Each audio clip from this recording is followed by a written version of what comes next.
이제 우리 하나님 말씀은 마가복음 4장 10절부터 20절까지 말씀인데요, 오늘도 다 자리에서 일어나셔서 하나님의 말씀을 봉독하도록 하겠습니다. 마가복음 4장 10절부터 20절까지 말씀입니다.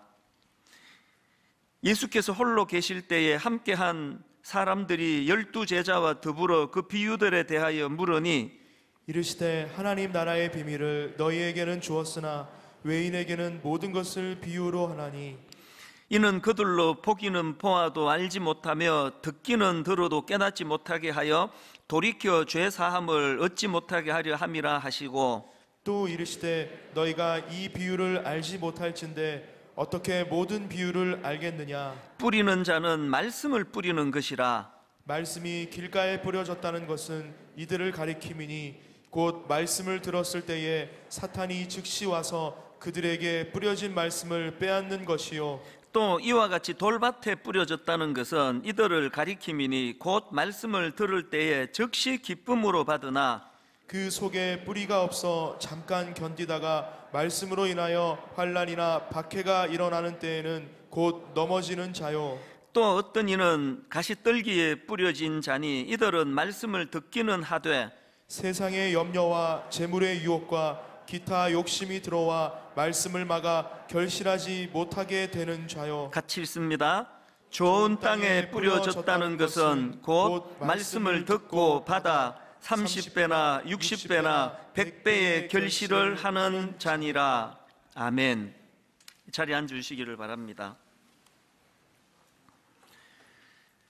지난주에 우리는 이 예수님께서 들려주신 씨 뿌리는 비유에 대해서 살펴보았는데요, 이 씨 뿌리는 비유의 그 중요한 전제는 그 뿌려진 씨앗의 문제가 아니라 그 땅의 수용성의 문제다, 이런 말씀을 드렸던 기억이 있으실 것입니다.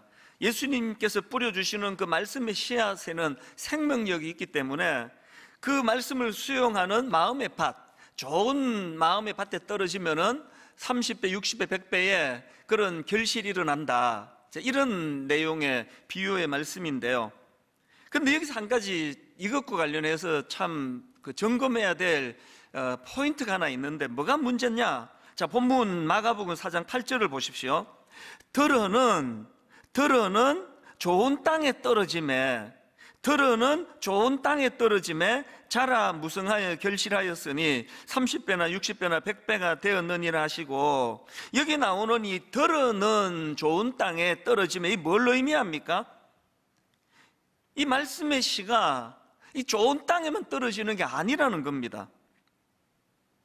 그 말씀을 받는 그 사람의 마음밭이 길가 같기도 하고 돌밭 같기도 하고 가시떨기 같기도 해가지고 새가 그 씨를 먹어버리는 것처럼, 해가 돋은 후에 타서 말라버리는 것처럼, 가시떨기의 기운에 막혀 결실하지 못하는 것처럼 그 사람들의 심령에 말씀이 잘 스며들지 못하는 경우가 많다. 이게 이제 이 본문에서 우리가 주의 깊게 살펴봐야 될 포인트인데요, 저는 이제 이 네 종류의 밭을 쭉 설명하는 그 주님의 말씀을 보면서 무슨 생각이 들었냐 하면, 이게 인생은 지뢰밭이다, 인생은 지뢰밭이다, 이런 말들을 종종 사용하지 않습니까? 제가 이 본문을 묵상하다가 보니까 맨 마지막 네 번째 나오는 좋은 땅에서 결실을 맺는 이 말씀이 나오기까지 길가에 돌밭에 가시떨기에 떨어지는, 그래서 우리말로 그 삼천포로 새버렸다, 이런 표현을 쓰지 않습니까?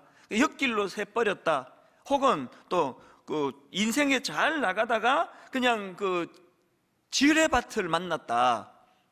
왜 이런 일이 일어나느냐? 시편 140편 5절에 보니까 교만한 자가 나를 해하려고 올무와 줄을 놓으며 길 곁에 그물을 치며 함정을 두었나이다.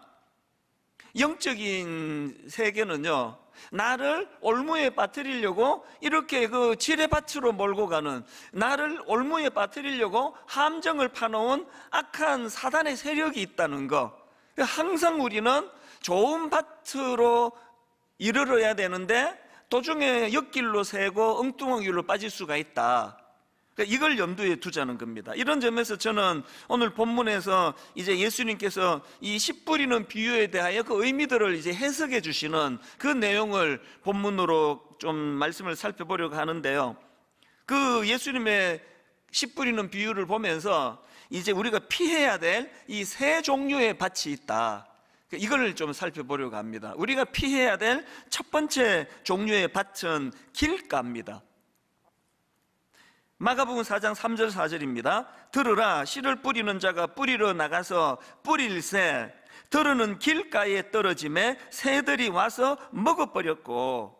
이 길가, 그래서 이제 이 밭과 밭 사이에 있는 그 작은 통로 길가는 사람들이 늘 들락날락거리다 보니까 그 땅이 많은 사람들이 밟혀가지고 굳어져 버린 상태입니다.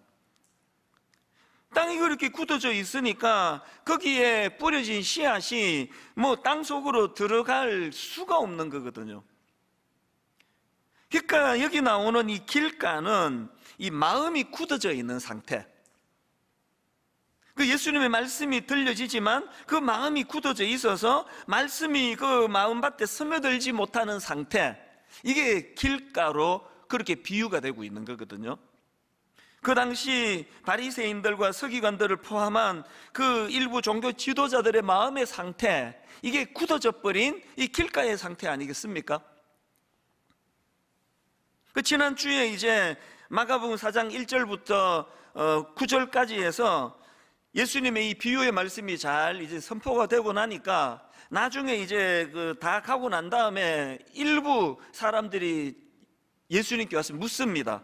예수님, 왜 비유로 말씀하십니까? 그랬더니 예수님이 대답하시기를 11절 12절입니다. 이르시되 하나님 나라의 비밀을 너희에게는 주었으나 외인에게는 모든 것을 비유로 하나니 이는 그들로 보기는 보아도 알지 못하며 듣기는 들어도 깨닫지 못하게 하여 돌이켜 죄사함을 얻지 못하게 하려 함이라 하시고, 이게 자칫 오해하기 쉬운 그런 표현으로 지금 되어 있는데요, 이 말씀의 의미는 이렇습니다.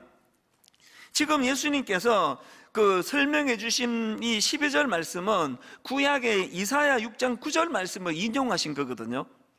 여호와께서 이르시되 가서 이 백성에게 이르기를 너희가 듣기는 들어도 깨닫지 못할 것이요 보기는 보아도 알지 못하리라 하여, 지금 예수님이 인용하신 이 이사야 6장의 말씀의 배경은 그 시대가 얼마나 악한 시대였는지, 그 배경이 이사야 1장 2절입니다. 하늘이여 들으라, 땅이여 귀를 기울이라. 여호와께서 말씀하시기를 내가 자식을 양육하였거늘 그들이 나를 거역하였도다. 또 5절에 보니까 너희가 어찌하여 매를 더 맞으려고 패역을 거듭하느냐. 온 머리는 병들었고 온 마음은 피곤하였으며 발바닥에서 머리까지 성한 곳이 없이 상한 것과 터진 것과 새로 맞은 흔적뿐이거늘 이것을 짜며 싸매며 기름으로 부드럽게 함을 받지 못하였도다. 그리고 오죽하면은 그 다음 18절을 보십시오. 여호와께서 말씀하시되 오라 우리가 서로 변론하자. 오라 우리가 서로 변론하자. 얼마나 그 하나님의 말씀을 받아들이지를 못하는지 막 이 하나님의 그 답답하신 마음이 이렇게 표현된 거 아닙니까? 우리가 자녀를 기르다가 뭐 사춘기 애가 너무나 부모 말에 귀를 안 기울이면 막 이런 표현이 나오잖아요. 너 한번 뭐 엄마하고 한번 정말 막 깊이 좀 얘기 좀 해보자. 예수님이 지금 그 어떤 시대 상황을 배경으로 말씀을 주시는지 아시겠죠? 그러니까 지금 예수님께서는요, 그들이 구원받는 걸 내 원하지 않는다, 이런 말씀을 설마 하시겠습니까? 이 비유를 지금 설명하시는 예수님께서 지금 그 당시 사람들의 마음의 밭이 얼마나 굳어 있어 주님의 말씀이 스며들지 못하는 그 안타까움을 이렇게 표현하고 있는 거거든요. 이게 바로 딱딱하게 굳어진 그 길가의 상태, 이걸 말하는 거 아닙니까? 예수 믿는 우리가 늘 경계해야 되는 게 이겁니다. 그 당시 종교 지도자들의 그 경직됨, 그 초신자들이 아니거든요. 항상 저희 같은 오래 믿었던, 그리고 또 교회의 지도자라고 자처하는 사람들은 이 길가와 같은 굳어진 마음이 되기가 쉽다. 그리고 더 이게 나쁜 게 뭐냐, 바로 그런 굳어진 마음밭을 방치하면 거기가 사탄의 놀이터가 된다는 거. 여러분 잘 아시는 요한복음 13장 2절, 마귀가 벌써 시몬의 아들 가룟 유다의 마음에 예수를 팔려는 생각을 넣었더라. 이게 바로 오늘 본문 15절 말씀 아닙니까? 말씀이 길가에 뿌려졌다는 것은 이들을 가리킴이니 곧 말씀을 들었을 때에 사탄이 적시 와서 그들에게 뿌려진 말씀을 빼앗는 것이요. 혹시나 교회 생활을 오래 하고 또 봉사하다가 뭐 담임 목사한테 상처를 받으신 분 계시면요, 그 푸셔야 돼요. 그리고 저도 할 수 있는 대로 우리 성도님들에게 상처 드리는 일 하지 않으려고 정말로 애를 많이 쓰거든요. 왜 애씁니까? 목사한테 상처를 받으면 마음이 다쳐버리기 때문에 그렇습니다. 말씀을 들을 때 마음이 굳어져서 은혜를 못 받기 때문에 정말 많이 노력을 하거든요. 여러분, 교회는 다 연약한 존재들이 모이기 때문에 때로는 상처를 내가 누군가에게 주기도 하고 또 다른 누군가에게 내가 상처를 받기도 하는데, 이 문제는 나와 너의 문제가 아니라 나와 하나님의 문제예요. 어떤 경우라도 교회에서 이 마음이 굳어져 버리면, 마음이 다치면 거기가 내 마음밭이 사탄의 놀이터가 된다는 겁니다. 이것이 이 길가라는 그런 가슴 아픈 그 지뢰밭, 이렇게 씨가 스며들 수 없는 그런 것을 이제 비유하는 말씀이고요. 두 번째로 우리가 피해야 될 땅이 하나 더 있는데 돌밭입니다. 돌밭과 관련한 예수님의 설명을 들어보십시오. 16절 17절. 또 이와 같이 돌밭에 뿌려졌다는 것은 이들을 가리킴이니 곧 말씀을 들을 때에 즉시 기쁨으로 받으나 그 속에 뿌리가 없어, 그 속에 뿌리가 없어 잠깐 견디다가 말씀으로 인하여 환난이나 박해가 일어나는 때에는 곧 넘어지는 자요. 그 앞에 길가가 이게 마음이 굳어진 상태를 설명하는 거라면, 두 번째로 나오는 돌밭은 이게 얕음의 문제, 얕음의 문제. 저는 우리 개신교가 깊지가 못해, 그 얕은 것 같아, 이런 이야기를 가끔씩 들을 때마다 하나님께 너무 죄송을 해요. 이게 시간이 좀 지난 이야기인데요, 그 종교부 기자 분하고 통화를 할 일이 있었는데, 이제 한참을 이제 대화를 하는 가운데 이분이 정말 마음 아픈 이야기를 하셨어요. 이분이 이제 종교부 기자다 보니까 뭐 여러 이제 그 종교 지도자들을 만나고 대화하고 그럴 기회가 있는데, 제가 시간이 좀 지난 일이라서 정확한 기억이 지금 가물가물합니다만, 무슨 일로 이분이 이제 천주교 지도자도 만나 대화하고 불교 지도자도 만나 대화하고 우리 개신교 지도자도 만나 대화해 보니까 자기가 만난 그 특정인이죠, 그 개신교 지도자가 그 대화의 수준이 제일 떨어지더라, 그런 이야기를 하는 거예요. 제가 그 얘기를 듣는데 정말 이렇게 마음이 이렇게 싸하더라고요. 물론 그 기자분이 만난 그분이 뭐 한국 개신교를 대표하는 분도 아니고 뭐 목사님들의 수준이 뭐 그 한 분으로 평가되는 건 아니지만, 가슴 아픈 건 꽤 많은 이런 생각들을 하고 있는 게 현실이라는 겁니다.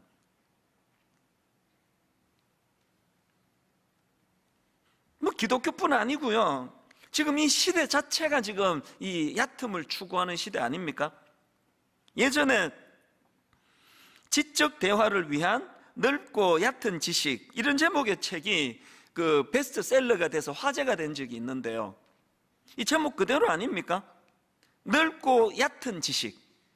그래서 이게 상징적이라는 겁니다. 물론 저자는 지적인 대화를 이제 강조하기 위해서 여러 이제 넓은 지식을 이제 알아야 된다, 그런 걸로 했지만, 이제 상징적으로, 그래서 이걸 제가 이 책과 관련한 기사 쓴 걸 제가 본 적이 있는데요,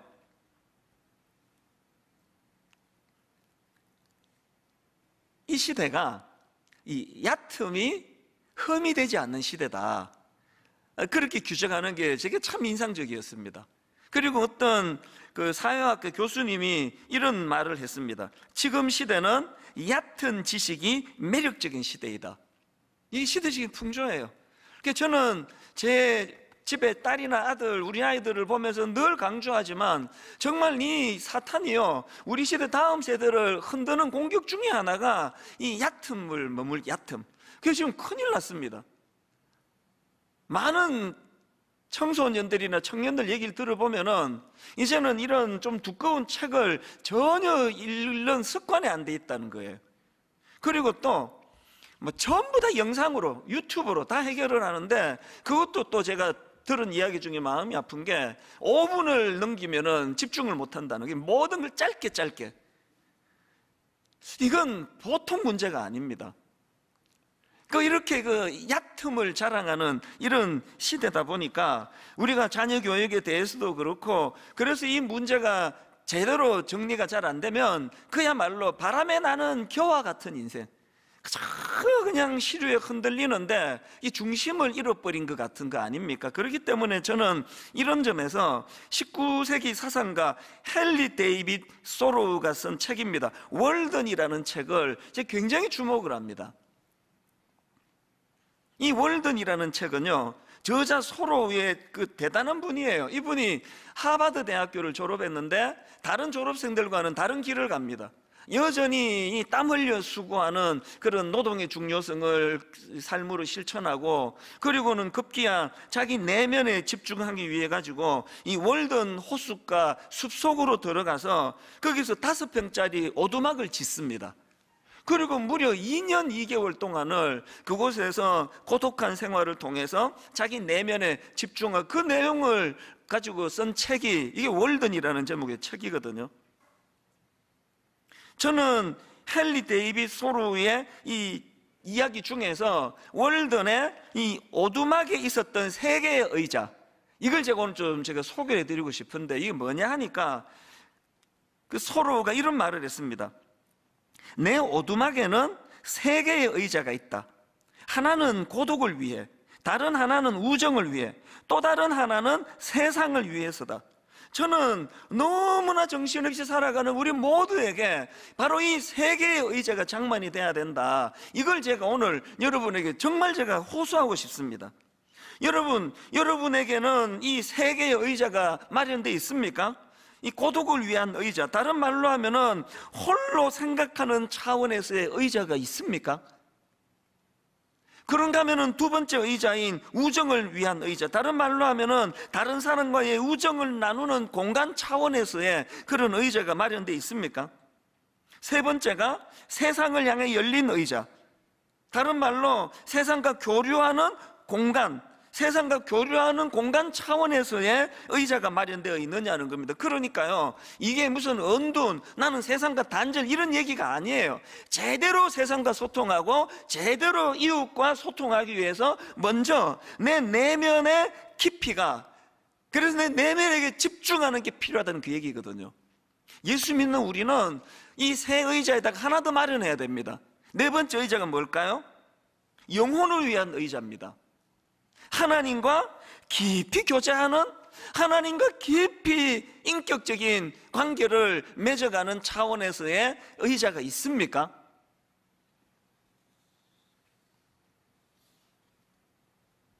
이런 내용을 다루고 있는 그 속도에서 깊이로, 이런 제목의 책이 있는데요, 이 속도에서 깊이로라는 이 책에서 뭘 이제 권하는가 하니까, 우리가 뭐 너무 바쁘게 살아가는데 우리가 소로우처럼 2년 2개월을 막 격리된 어느 숲속으로 살 수 없잖아요. 당장에 제가 이제 오늘 내가 너무 이게 깊이가 없는 것 같아서 한 2년 반 어디 설악산 오두막 짓고 오겠습니다. 그게 말이 되는 소리냐고. 못하는 거거든요, 우리는. 그래서 이제 속도에서 깊이로라는 그 책에서 저자가 조언하는 게 뭐냐 하면은, 우리가 월든 숲으로 떠날 수는 없다 할지라도 내 삶 속에서 이 나만의 월든 존을 만들어야 된다. 자기 집안에서도, 제가 전에 말씀드렸잖아요, 어떤 성도님이 하나님과 깊이 묵상하기 위하여, 큐티하기 위하여 집이 너무 작아서 화장실을 하나님과 대면하는 그 장소로 정하고 화장실을 사용했다 그러잖아요. 이게 이 속도에서 깊이로라는 책에서 말하는 자기만의 월든 존이에요, 존. 제가 새벽을 몸부림치는 이유도 바로 이 문제입니다. 제가 새벽에 일어나가지고 분당 우리 교회 10만 명 만들어 달라고 기도했겠습니까? 제가 한국을 대표하는 목사로 저를 좀 키워달라고 그런 기도했겠습니까? 새벽마다 제가 목마른 기도 제목 딱 하나예요. 아버지, 종이 너무 얕은 것 같습니다. 아버지, 종이 깊이가 없습니다. 이게 가장 속상하는 문제거든요. 사람이 몇 명이 더 늘고 더 줄고 이게 문제가 아니라, 아니 우리 하나님은 그 깊으신 하나님인데, 이런 점에서 저는 시편 1편 1절 2절이요 복 있는 사람은 악인들의 꾀를 따르지 아니하며 죄인들의 길에 서지 아니하며 오만한 자들의 자리에 앉지 아니하고 오직 여호와의 율법을 즐거워하여 그의 율법을 주야로 묵상하는 자로다. 이게 아까 말했던 그 세 개의 방, 네 개의 방, 거기에 세 개의 의자, 네 개의 의자를 마련해야 된다, 그 이야기 아닙니까? 제가 왜 새벽이 너무너무 좋은가 하면요, 새벽에는 저한테 문자 보내고 별로 없습니다. 별로가 아니라 아예 없습니다. 이 새벽에 전화 오는 데가 있습니까? 저 깊이 하나님 앞에 자기를 돌아보고, 그래서 저는요, 어제도 경험했고 그 전날도 경험했는데, 새벽이 너무너무 제게 기쁜 시간인 동시에 또 한편 내 이 실체를 바라보게 되는 괴로운 시간이에요. 그 전날에 제가 우리 교역자들에게 위한다고 툭 던진 말이 이게 얼마나 얕은 차원의 말이었는가를 누가 지적을 해주는 적이 없는데도 그게 새벽마다 저는 아파요. 난 왜 이렇게 얕을 수밖에 없는 건가? 로마서 11장 33절에 보면은 깊도다 하나님의 지혜와 지식의 풍성함이요 그의 판단은 헤아리지 못할 것이며 그의 길은 찾지 못할 것이로다. 세 번역으로 보니까 하나님의 부유하심은 어찌 그리 크십니까? 하나님의 지혜와 지식은 어찌 그리 깊고 깊으십니까? 우리가 예수 믿은 지 지금 몇 년 됐냐고요. 좀 이런 답답함이 좀 있어야 되는 거 아닙니까? 어떻게 우리 하나님의 지혜와 지식의 풍성함이 이렇게 깊고도 깊은데 하나님의 자녀라는 우리는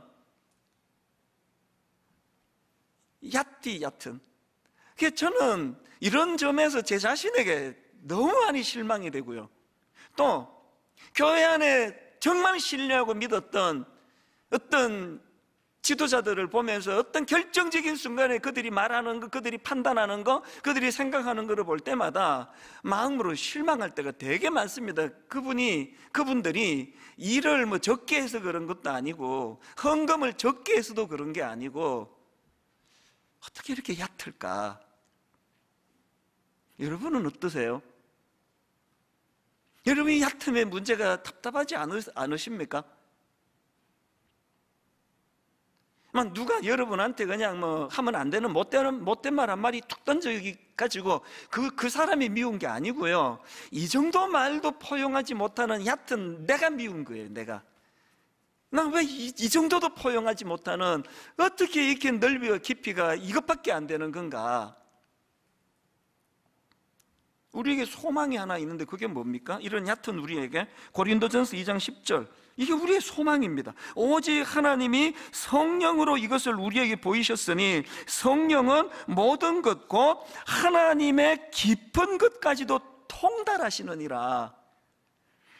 우리가 이 성령님조차도 너무 얕은 것에만 우리가 이것을 그냥 성령님을, 그래서 무슨 방언을 받고 통변을 하고 병을 고치고 이런 것들도 성령님의 큰 역사지만요, 성령님은 이 놀라우신 하나님의 깊고 풍성한 그 지혜와 지식, 그 길로 인도해 주시는 놀라우신 가이드가 성령님이시란 말입니다.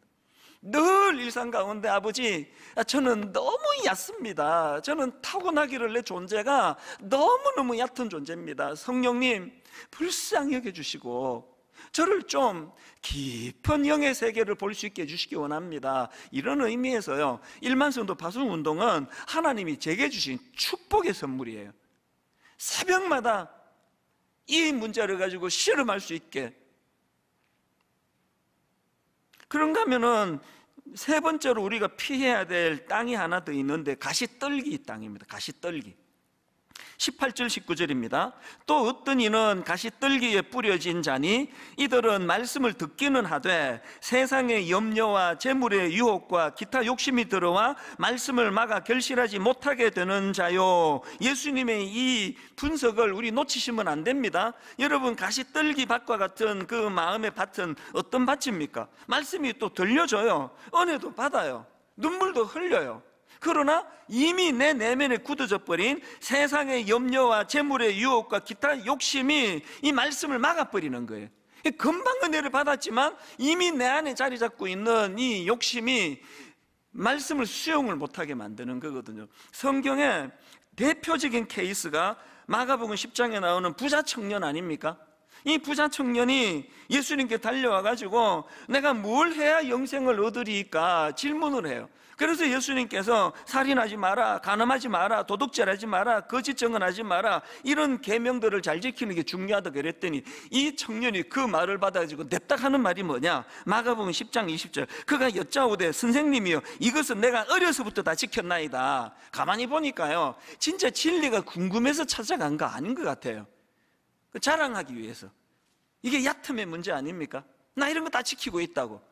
그랬더니 예수님이 그런 청년에게 혀를 찌르는 말씀을 주십니다. 21절, 예수께서 그를 보시고 사랑하사 이르시되 네가 아직도 한 가지 부족한 것이 있으니 가서 내게 있는 것을 다 팔아 가난한 자들에게 주라. 그리하면 하늘에서 보화가 내게 있으리라. 그리고 와서 나를 따르라 하시니, 그랬더니 그 다음 청년의 태도 행동을 보십시오. 22절, 그 사람은 재물이 많은 고로 이 말씀으로 인하여 슬픈 기색을 띠고 근심하며 가니라.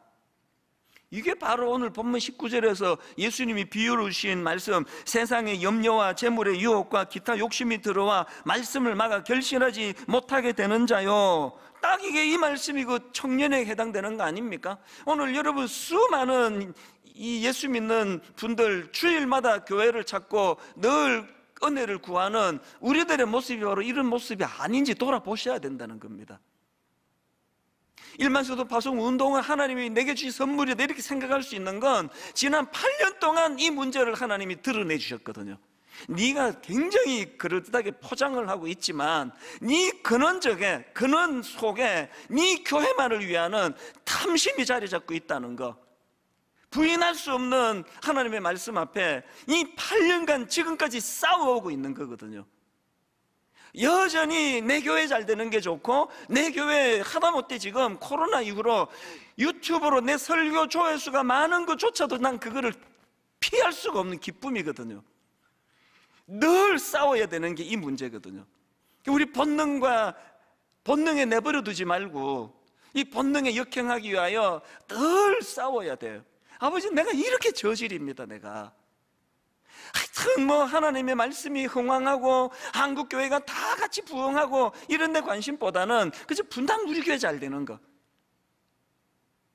이 29교회로 우리가 이렇게 분립을 해 나가고, 이제 여러분 부탁드리는데요, 주 안에서 자유하십시오. 지금 결정 안 하셔도 됩니다. 올 연말에 29교회를 안 따라가셔도 돼요. 분당 우리에 남으셔도 돼요. 그리고 또 이 29교회도 아니고 분당 우리 교회도 아니고 난 다른 교회로 간다. 한 가지만 제 부탁을, 간청을 들어주세요. 작은 교회로 가십시오. 지금 하나님이 너무 큰 교회로 몰리는 거 이걸 하나님이 싫어하셔서 일만수도 파수 운동을 시작했는데 이 교회는 이제 나가라 그러네. 이게 또 다른 큰 교회를 찾아가신다면 이게 어떻게 하나님 마음에 이게 합한 생각이겠냐고요. 동네에 있는 자그마한 교회에 건강한 교회가 참 많습니다. 내 한 교회가 잘 되는 것이 중요한 것이 아니라 정말 이 하나님의 마음을 헤아릴 수 있는, 그래서 늘 내 안에 부인할 수 없는 세상의 염려와 재물의 유혹과 기타 욕심이 들어와. 왜 여러분 세상에 염려가 많습니까? 원래 탐심이 많으면, 욕심이 많으면 염려가 많아지게 되는 거거든요.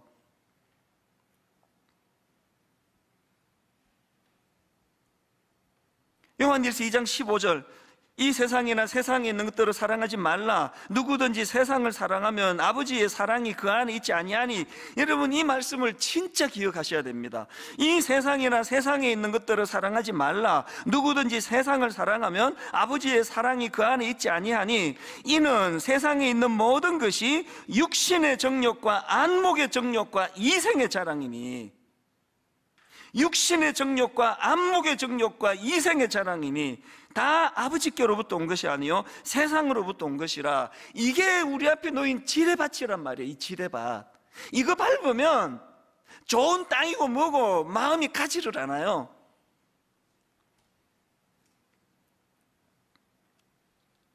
이제 이번 주간부터 1만 수도 파송 운동이 실질적으로 스타트가 되는 거 아닙니까?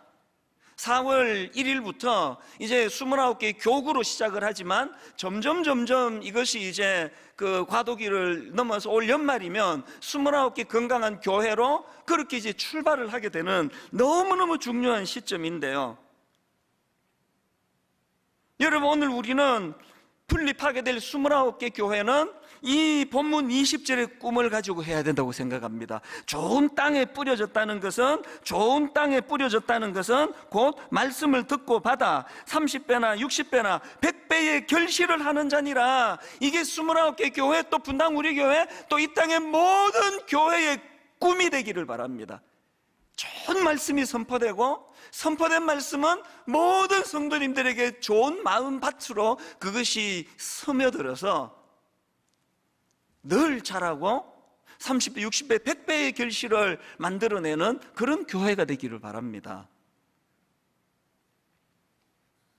지난주에 제가 29교회 예비 담임 목사님들, 제가 이분들을 목회 잘하는 걸로 소문난 담임 목사님들 중에 모시지 않고 부교역자 중에 모신 이유는 하나님이 그렇게 일하시기 때문이라 그랬고, 또 이 작은 씨앗으로 심어진 그 목사님들이 이제 거목 한 29번 모셔가지고 나는 다 자랐고 이제 당신들이 이제 자라야 된다고, 이런 교회보다 더 좋은 교회가 어떤 교회입니까?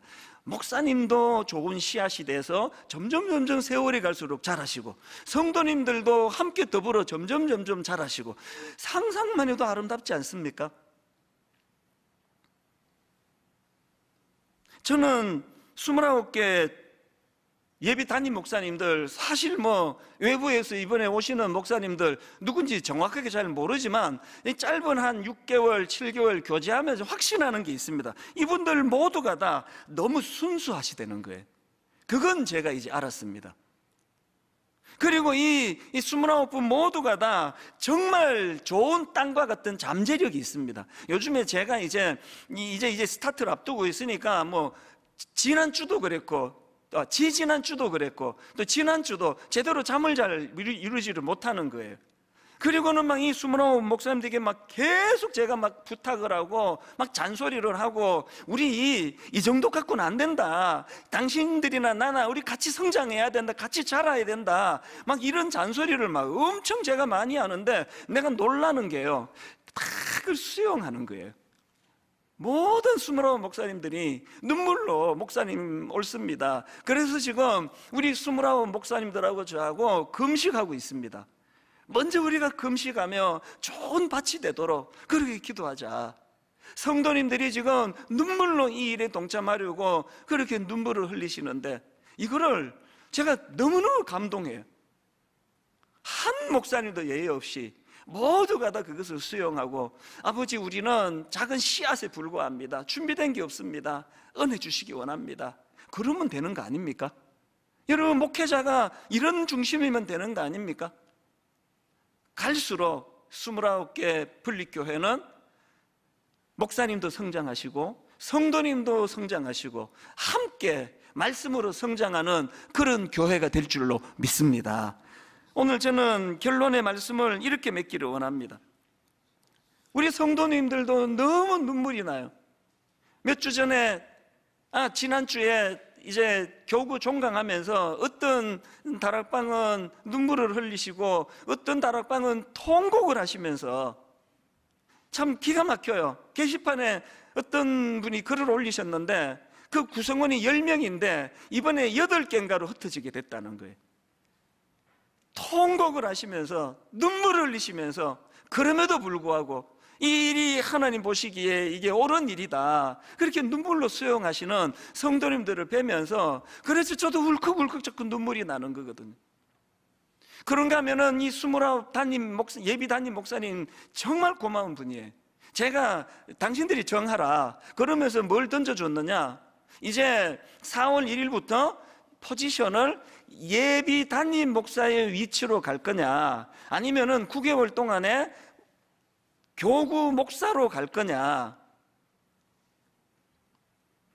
하나같이 모두가 다 우리는 정말 늘 해오던 그 연장으로 교구 목사로 자리매김하기 원합니다.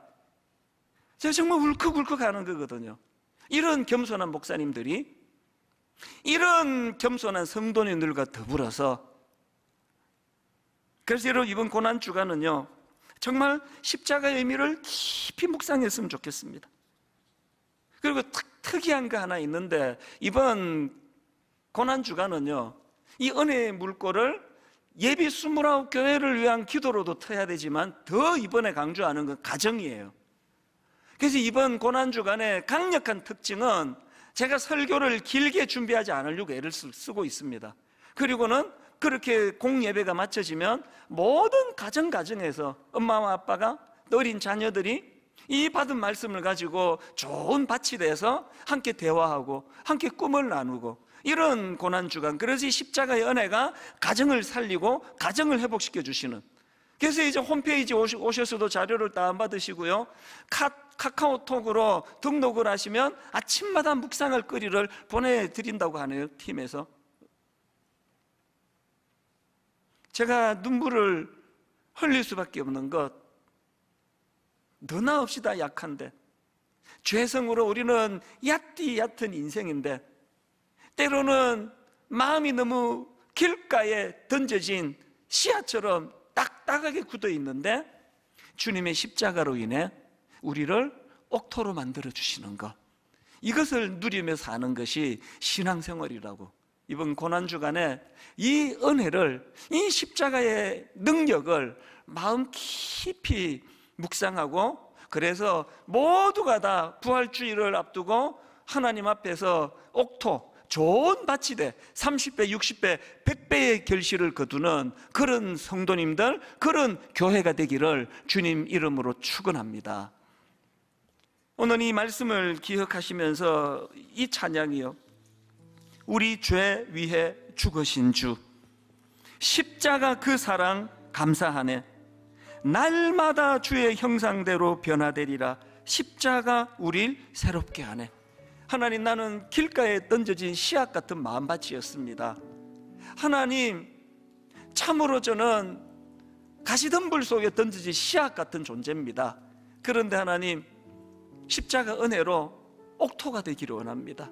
어떤 말씀도 수용할 수 있는 그 깊은 영혼을 소유하고 싶습니다. 우리 이런 마음을 가지고 이 찬양을 주님께 불러드리면 좋겠습니다. 우리 죄 위해 죽으신 주,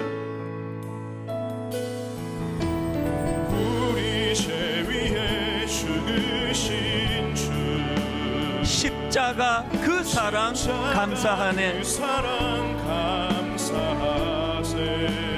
날마다 주의 형상대로 변화되리라, 주의 형상대로 변화되리라. 십자가 우릴 새롭게 하리. 우리 다시 한번 고백합니다. 우리 죄 위해 죽으신 주, 십자가 그 사랑 감사하네, 날마다 주의 형상대로 변화되리라. 십자가 우릴 새롭게 하리. 놀라운 사랑 찬양하리라. 우리를 위해 생명 주셨네. 놀라운 사랑 찬양하리. 십자가의 그 능력, 십자가의 그 능력, 십자가의 그 능력. 여러분, 이 찬양 부르실 때 정말 사모하셔야 돼요. 하나님, 전 모태신앙이고요, 교회에서 오래 교회 생활하다 보니 내 마음밭이 길가가 된 것 같습니다. 교회에 대한 거부감도 많고, 교회에서 만나는 성도들을 대하고 목회자들을 대할 때도 마음의 상처가 많습니다. 여러분, 이건 나와 너의 문제가 아니라 하나님과의 문제예요. 이의아를 막론하고 옥토가 돼야 돼요. 하나님, 제 마음밭이 돌밭 같습니다. 얕습니다. 뭘 하나 생각을 해도, 뭘 하나 판단을 해도 참 저는 얕습니다. 깊은 영적인 무게감이 있어야 자녀들을 인도할 수 있는데, 내 아내와 남편을 섬길 수 있는데, 하나님, 저는 너무 얕습니다. 분당교회 담임 목사로서 제가 가장 괴로운 게 이거라면 각 가정의 부모님들이 갖는 아픔도 이거라 생각합니다. 하나님, 내 안에 가시떨기 밭 같은 게 있습니다. 너무나 세상적인 거, 물질적인 거, 탐심, 그래서 날마다 내 마음에 근심이 많습니다. 오 하나님, 십자가 말고는 이것을 바꿀 힘이 없습니다. 이번 고난주간 무엇보다도 월요일부터 금요일까지 십자가를 묵상하며 온 가족이 자녀들과 더불어 마음과 마음을 열고 서로를 긍휼히 여기며 우리 가정을 위하여 기도하기 원합니다. 자녀들의 마음을 흔들어 주시기를 원합니다. 이런 마음을 가지고 우리 다시 한번 십자가를 사모하면서 이렇게 찬양하기 원합니다. 우리 죄 위해 죽으신 주, 우리 죄 위해 죽으신 주, 십자가 그 사랑 감사하네. 그 사랑 굳은 내 마음을 바꾸어 주시는 날마다 주의 형상대로 변화되리라. 십자가 우릴 새롭게 하네. 여러분, 간절히 사모하며 십자가를 노래합니다. 놀라운 사랑 찬양하리라. 우리를 위해 생명 주셨네. 놀라운 사랑 찬양하리라. 십자가의 그 능력, 십자가의 그 사랑, 십자가의 그 우리 다시 한번 마음을 담아 간절히 사모하며 우리 죄 위해 죽으신 주, 십자가 그 사랑 감사하네. 얕은 우리 심령이지만 은혜를 사모합니다. 날마다 주의 형상대로 변화되리라. 십자가 우리 새롭게 하리. 그 십자가 주님의 사랑, 놀라운 사랑 찬양하리라. 우리를 위해 생명 주셨네. 놀라운 사랑 찬양하리라. 십자가의 그 능력, 십자가의 그 사랑, 십자가의 오 주님 채우소서.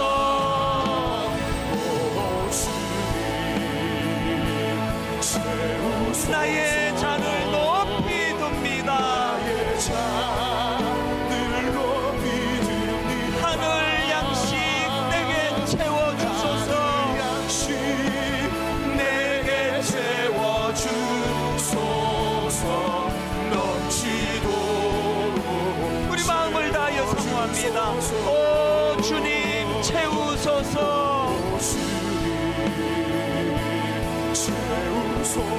나의 잔을 높이 둡니다.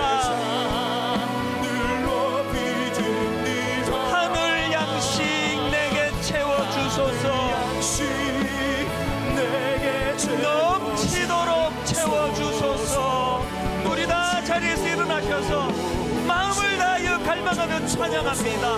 오 주님 채우소서. 나의 잔을 높이 듭니다. 늘 높이 듭니다. 하늘 양식 내게 채워주소서. 내게 채워주소서. 넘치도록 채워주소서. 우리 기도 제목 한 가지입니다. 저는 말씀의 생명력을 믿습니다. 좋은 밭 되게 하여 주시오. 내 마음밭이 좋은 밭 되기 원합니다.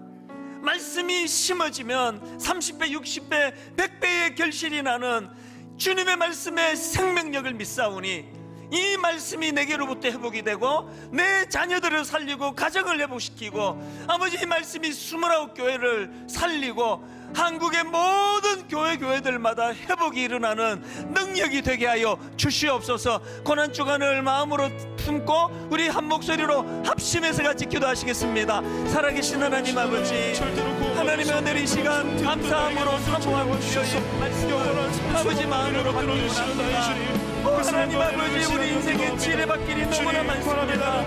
하나님, 우리 인생 길가에 편들진 씨앗처럼 하나님 딱딱하게 굳어져 있는 우리의 마음밭처럼 불쌍히 오르소서.